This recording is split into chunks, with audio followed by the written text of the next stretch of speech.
সভাপতি মহোদয় আৰু আজিৰ সদন তো উপৰোক্ত বক্তাই যিহেতু স্পষ্টীকৰণ বিচাৰিছে আৰু সংগঠনটোৰ মই যিহেতু জন্মদাতা প্ৰতিষ্ঠাপক সম্পাদক আৰু মই জন্মদাতা গতিকে মই গোটেই কথাখিনি তেখেতক তেখেতে স্পষ্টীকৰণ বিচাৰিছে যেতিয়া মই সভাপতি মহোদয়ৰ অনুমতি বিচাৰি মই আগবাঢ়িছোঁ তেওঁক ক'বলৈ চাওক এতিয়া নিৰ্যাতন বুলি ক'লে তেখেতে যে কৈছে যে মই এতিয়া এটা কথা কওঁ যে আমাৰ জন্মটো হৈছিলে 2008 চনৰ 25 এপ্ৰিল তেতিয়া মোৰ ওপৰত ধাৰাবাহিকভাৱে সেনাৰ অত্যাচাৰ হৈ আছিল তো তাৰ মাজতো আমি বহুতো কাম কৰিলোঁ যিবিলাক আমি আলপাছৰ পৰা আলোচনাৰ সময়তো আমি প্ৰথম যুদ্ধবিৰতি সময়তো যে গোটেই বিষয়টো আমি ঠিক আজি তেওঁলোকে যেনেধৰণে এখন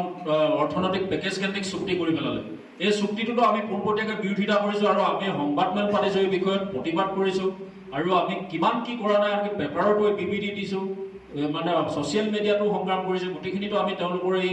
অৰ্থনৈতিক পেকেজ কেন্দ্ৰিক চুক্তিখনক কিন্তু আমি সাংঘাতিক ধৰণে বিৰোধিতা কৰিছোঁ এইটো কথাটো আপোনালোকে হয়তো সকলোৱে গম পাইছে আৰু এইটো জানেও এইটো আমি হাত সাৱটি বহি থকা নাই আলোচনা পূৰ্বেও 1 মাহ 2 মাহৰ পূৰ্বেও মই কিন্তু কেইবাখনো পেপাৰত কিন্তু মই আপোনাৰ স্তম্ভ লিখিছোঁ মই মোৰ লিখা প্ৰকাশ হৈছে মই তেওঁলোকক বিৰোধাচৰণ কৰিছিলোঁ আৰু মই প্ৰথম অনুপ চেতিয়ালৈ ফোন কৰোঁতে তেওঁতো কৈছে তুমি অৰ্থনৈতিক পেকেজ বিচাৰি মোলৈ ফোন কৰিছা কিন্তু তুমিতো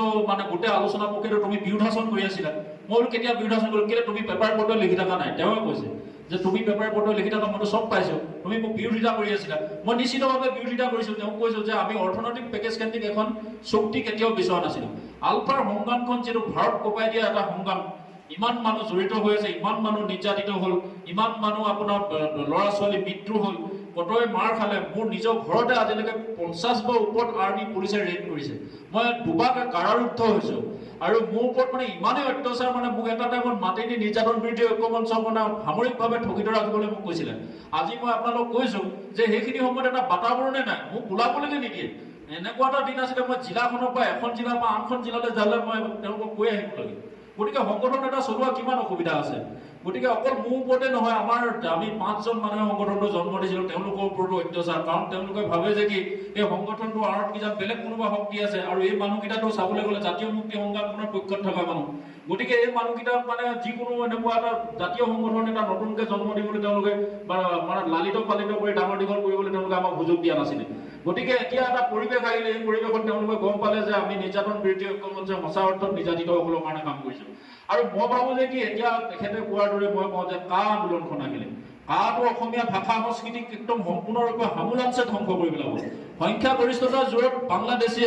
আমাৰ ভাষা সংস্কৃতি যে কাঢ়ি নিনিব কি কথা আছে আপুনি জানে যে আজি আপুনি এটা কথা শুনক যে আপোনালোকে আজি বৰাক উপত্যকাত অসমীয়া ভাষিক মানুহৰ সংখ্যা নাই আপোনালোকে যদি ধুবুৰীত যায় সেইফালে নাই তিনিচুকীয়া চাইডতো টাউন অঞ্চলবিলাকত আজিকালি হিন্দী ভাষীৰ দগদগনি গতিকে আমি অসমীয়া মানুহৰ যিটো ৰেঞ্জ আমাৰ যিটো ক্ষেত্ৰ আমাৰ সেইটো আজি সংকুচিত হৈ আহিছে গতিকে আমি যদি তাৰ দৰে যদি এতিয়া এখন আপোনাৰ জনস্বাৰ্থ বিৰোধী যদি তেওঁলোকে আইন আনে আমি বিৰোধাচৰণ কৰিম নে নকৰিম যে আমি নিৰ্যাতিত বুলি অকল আমি হাত সাৱটি বহি থাকিম নেকি আজি কৃষকসকলক আমি চাহ খেতিয়কসকলক হয় আমি তেওঁলোকক গৈ পেলাই ঘৰে ঘৰে আত্মসংস্থাপন দিব নোৱাৰোঁ তেওঁলোকৰ চাহপাতখিনি আমি বিক্ৰী দিব নোৱাৰোঁ গতিকে আমিতো তেওঁলোকে যে অসমীয়া জাতিটোৰ কাৰণে বা ক্ষুদ্ৰ চাহ খেতিয়কসকলৰ কাৰণে যে এটা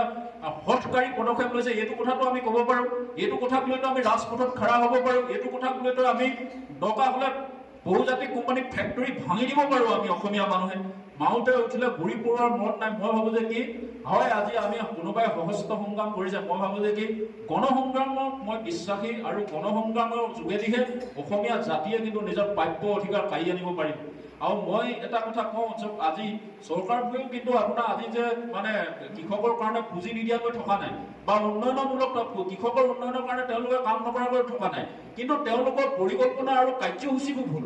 আপোনালোকে চব কৃষকৰ নামত তেওঁলোকে বহুত টকা পইচা দিছে বহুত পাৱাৰ টিলাৰ বিতৰণ কৰিলে আমি দেখিছোঁ ট্ৰেক্টৰ বিতৰণ কৰিলে কিন্তু এই ট্ৰেক্টৰ পাৱাৰ টিলাৰবোৰ পাইছে কোনে কোনোবা গাঁওখনৰ ধনী মানুহ এটা কোনোবা দুখীয়া মানুহ এজনৰ নামত নহয় ট্ৰেক্টৰখন পাৱাৰ টিলাৰখন টকা পইচা দি কিনি লৈছে আৰু সেইটো তেওঁ দুদিনমান চলাইছে ব্যৱসায়িক ভিত্তিত আকৌ কাৰোবাক বিক্ৰী কৰি দিছে মাটি টানিছে কিবা কৰিছে কিন্তু কৃষকৰ সঁচা অৰ্থত এই কামবিলাক ব্যৱহাৰ হৈছে গতিকে এই কথাৰ ওপৰত আমি মাত মাতিব লাগিব নে নালাগে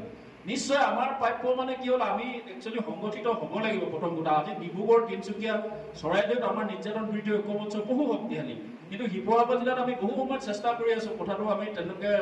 ভবাৰ ধৰণে আমি কামখিনি কৰিব পৰা নাই বা পূৰ্ণাংগ ৰূপত আমাৰ হোৱা নাছিল কিন্তু মই ভাবোঁ যে কি এইটো আমি মানে মই ভাবোঁ যে কি আমি যদি সংগঠিত ৰূপ এটা দিব পাৰোঁ, আমাৰ যদি সংগঠিত হওঁ, আৰু এটা কথা কওঁ, চৰকাৰে আমাক নিৰ্যাতন কৰিছে, চৰকাৰে আমাক বহুত সময়ত মাৰ ধৰ কৰিছে, চৰকাৰে বহুতক পংগু কৰিলে, চৰকাৰে আমাক কিছুমানক ঘৰ দুৱাৰ, আমাৰ পৰিয়ালবৰ্গৰ ওপৰত অত্যাচাৰ কৰিলে, কিছুমানক ধুনীয়া কৰিলে জীৱনৰ কাৰণে, আপোনাৰ তেওঁলোকৰ অংগ প্ৰত্যংগলৈকে তেওঁলোকে বেয়া কৰিলে। গতিকে আমি চৰকাৰক দাবী কৰা এটা যুক্তি আছে যে তেওঁলোকে অন্ততঃ এই কৃষকক তেওঁলোকে অন্ততঃ এই মানে তেওঁলোকৰ যিখিনি আমাৰ প্ৰাপ্য বা কৃষকৰ উন্নতিৰ কাৰণে, কৃষকৰ উন্নতি বুলি ক'লেতো আজিকালি যন্ত্ৰপাতি হাল সঁজুলি উন্নতিৰ কথা আহি পৰে। গতিকে এইখিনি তেওঁলোকে যোগান ধৰক। আৰু মই ভাবোঁ যে কি মুখ্যমন্ত্ৰী আজি দীৰ্ঘদিন ধৰি পইচা পাতি বিভিন্ন বেংকৰ পৰা ইণ্টাৰনেশ্যনেল মানে মনিটাৰী ফাণ্ড বা আপোনাৰ এইটো তেওঁলোকে বিশ্ব বেংকৰ পৰা পইচা ধাৰে লৈ আছে। গতিকে তেওঁলোকে ধাৰে লয় না 10,000 কোটি 1 কোটি মানে 1000 কোটি টকা ধাৰ লৈ আছে। 1000 কোটি টকা তেওঁ আৰু অকণমান আমাৰ কাৰণে ৰিস্ক লৈ ধাৰ লৈ আমাক তেওঁলোকে কৃষকৰ এই বস্তুখিনি তেওঁ আনি দিয়কচোন। আমি যদি অন্ততঃ ভাবোঁ যে একচুৱেলি সংগ্ৰাম বুলি ক'লে অকল যে আমি বন্দুক লোৱা সংগ্ৰামখনে আমাৰ সংগ্ৰাম নহয়। সংগ্ৰাম বুলি ক'লে আমাৰ কৃষি ক্ষেত্ৰখনতো আমূল পৰিৱৰ্তন হ'ব লাগিব, ৰাজনৈতিক ক্ষেত্ৰখনত আমূল পৰিৱৰ্তন হ'ব লাগিব, সামাজিক ক্ষেত্ৰখনত আমূল পৰিৱৰ্তন লাগিব। গতিকে সৰ্বাংগীন আমূল পৰিৱৰ্তনহে এটা বিপ্লৱ বা সংগ্ৰাম।